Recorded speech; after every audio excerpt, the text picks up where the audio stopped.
लापता नौकरानी। मेरा नाम नीला है। मैं मेरे रवि पति के साथ एक बड़े शहर में रहती हूँ। मेरे पति अच्छी नौकरी करते हैं। नौकरी करते अभी उन्हें 2 साल हुए हैं। हमारी शादी को अभी 1 साल हुआ है। शादी के बाद में उनके साथ यही रहने आ गई। उन्होंने एक अच्छी सोसाइटी में एक किराए का मकान लिया है। पास में कई बड़े बड़े घर है। यहाँ रहना एक अलग सी बात लग रही है। क्योंकि शादी को अब 1 साल हो गए थे तो मैंने भी सोचा कि मैं भी जॉब वापस करती हूँ। हालांकि रवि इसके लिए मना करते थे, कहते थे कि वो अच्छा कमाते हैं, क्या जरूरत है, लेकिन फिर भी मैंने जॉब ज्वाइन कर लिया। जॉब के साथ घर का काम करने में थोड़ी परेशानी हो रही थी, इसलिए मैंने सोचा कि घर में काम करने के लिए एक नौकरानी रख लेती हूँ। लेकिन बड़े शहरों में अच्छा काम करने वाली का मिलना ज्यादा मुश्किल होता है। इतनी जल्दी किसी पर विश्वास किया भी नहीं जा सकता। हमारे सोसाइटी में कई घरों में काम करने वाली आती थी। सोसाइटी में मैंने तलाश की। आसपास के घर में काम करने वाली से मैंने बात की, लेकिन कोई भी अब और ज्यादा काम लेना नहीं चाहता था, इसलिए सभी ने मुझे मना कर दिया। मैंने यह बात रवि को बताई और उन्हें ही कोई काम करने वाली को ढूंढने को कहा। रवि ने कहा कि वो कुछ करते हैं। कुछ दिन के बाद उन्होंने घर पर एक काम करने वाली को रख लिया। रवि उन्हें पहले से जानते थे। शादी के पहले रवि वहां से अपने लिए खाना मंगवाते थे। उनका नाम राखी था। वो 48 साल की होगी। मुझे तो जैसे कि सुकून मिल गया हो। अब मैं अपनी जॉब आराम से कर सकती थी। सुबह और शाम को खाना बनाने का कोई झंझट नहीं था। घर में कोई काम करने वाला जो आ गया था, वो बड़ा अच्छा खाना बनाती थी। रवि तो पहले भी उनका बना खाना खाते थे तो उन्हें तो पता था, इसलिए वो उन्हें लेकर आए थे। मेरे पति सुबह जल्दी जॉब पर जाते थे। मैं उनके बाद जाती थी और उनके पहले ही आ जाती थी। मेरे आने तक राखी काम करने आ जाती थी, इसलिए घर की चाबी उनके पास भी रहती थी। शाम को आते समय में कुछ समय सोसाइटी के महिलाओं से बात किया करती थी। लगभग सभी को अब मैं जानती थी। शाम को सोसाइटी की सारी महिलाएं भी घूमने बाहर निकला करती थी। ऐसे ही एक दिन जब मैं उन सब से बात कर रही थी तब एक खबर मुझे पता चली। हमारे 5 घर छोड़कर ही एक परिवार रहता था। बड़ा रईस था उनका, वो खुद का घर था। उस घर में काम करने वाली एक लड़की करीब 19 साल की सुबह से घर पर नहीं थी।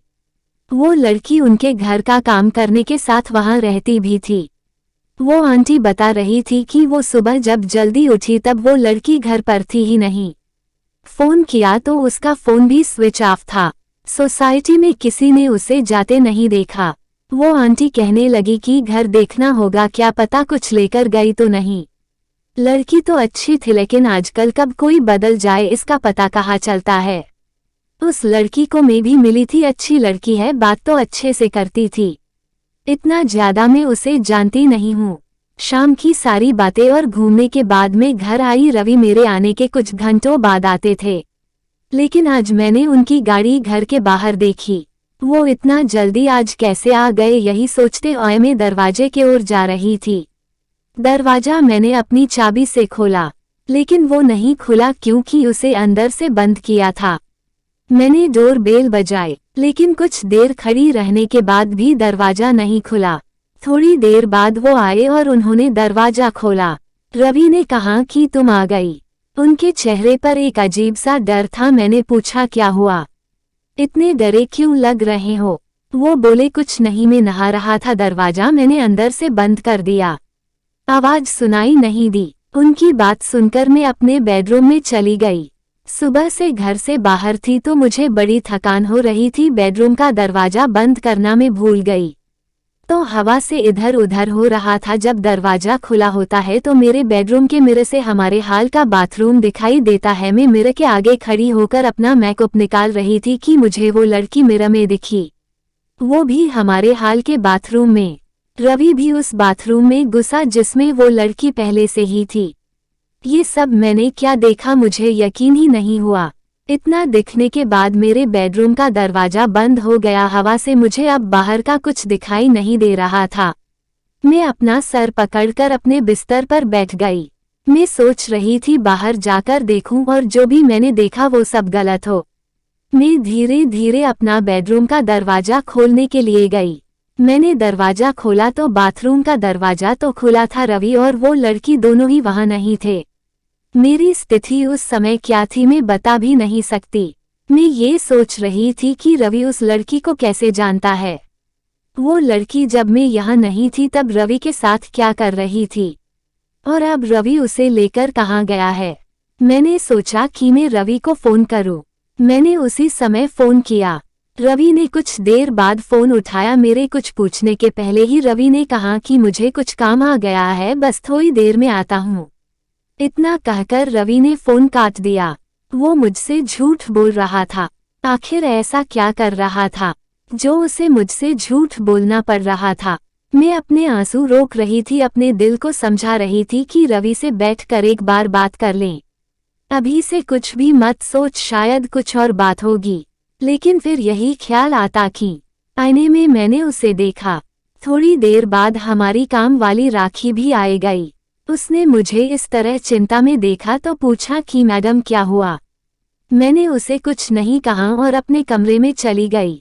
रवि करीब 2 घंटे बाद घर आए। उनकी शक्ल देखने पर मुझे गुस्सा आ रहा था। मैंने पूछा कि कहाँ गए थे। वो बोले ऐसे ही कुछ काम आ गया था। वो फिर मुझसे झूठ बोल रहा था।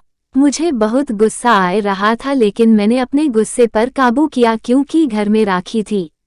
मैं नहीं चाहती थी कि ये बात बाहर जाए। मैंने सोचा कि रात में इस बारे में रवि से बात करूंगी। हम लोग दोनों खाने के लिए टेबल पर बैठे थे। राखी खाना लगा रही थी। खाने लगाने के बाद राखी बोली कि साहब बहुत अच्छा काम किया आज आपने। रवि बोले कि थोड़ा और लेट होते तो बस छूट जाती, इसलिए मैं आते ही चला गया। मैंने पूछा क्या बात हो रही है। राखी बोली कि मैडम वो लड़की था यहाँ पड़ोस में, उनके यहाँ काम करती थी और रहती थी। मैंने उनकी बात काटते हुए कहा हाँ सोसाइटी में, बात में सुबह से नहीं है। कहाँ है? राखी ने फिर कुछ ऐसा बताया जो मैंने सोचा भी नहीं था। राखी ने कहा कि वो छोटे गांव की है। घर की हालत ठीक ना होने के कारण उसे यहाँ काम करना पड़ रहा था। लड़की अपने घर जाना चाहती थी, लेकिन उस घर की मालकिन उसे जाने नहीं दे रही थी।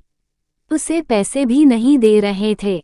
उस घर में दिन रात उसे 8 लोगों का काम करना पड़ता था। जब वो काम पर लगी थी तब सिर्फ 2 ही लोग थे, लेकिन थोड़े दिन बाद 8 लोग आ गए उन्हीं के परिवार के।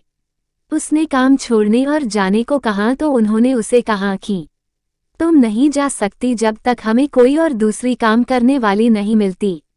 उसके पैसे भी नहीं दिए। काम करने वाली मिलना मुश्किल है, वो भी इतने बड़े परिवार के लिए। वो कैसे भी यहाँ से निकलना चाहती थी। उस घर की मालकिन उस पर नजर रखती थी। उसकी हालत के बारे में मुझे पता चला। वो उस दिन सुबह आपके जाने के बाद यहाँ आ गई है। आप लोग गए तब भी वो यही थी, बहुत रो रही थी। मैंने साहब को सारी बात बताई। अभी आपसे ज्यादा मैं साहब को जानती हूँ, इसलिए मैंने आपको नहीं उन्हें बताया। उसकी मदद करने को कहा, इसलिए साहब उसे उसकी घर की बस में बैठा कर अभी आए। रवि ने कहा कि इसलिए मैं ऑफिस से जल्दी आया। जब मैं आया तो वो बाथरूम में छिपी थी, डरी हुई थी। मैं उससे बात कर ही रहा था कि तुम आ गई और वो फिर बाथरूम में छिप गई। इतना सब जल्दी में हो गया कि तुम्हें बताने का समय ही नहीं मिला और मैं उसे लेकर बस अड्डे चला गया। तुम्हारा फोन आया तो मैंने सोचा कि घर जाकर आराम से सारी बात बताऊंगा। लड़की सीधी थी। वो खुश थी कि अपने घर जा रही है। राखी और रवि की बात सुन मुझे यकीन नहीं हुआ। राखी ने कहा कि बाहर छोटे शहर से काम करने वाले जो आते हैं वो भी इंसान होते हैं। ये बड़े लोग कब समझेंगे। अपने स्वार्थ के लिए उसे रख रखा था।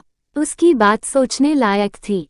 इसी के साथ ही मेरे दिल ने एक तसल्ली भरी सांस भी ली। मैंने मेरे पति को कितना गलत समझा। उसने एक सीधी लड़की की मदद की।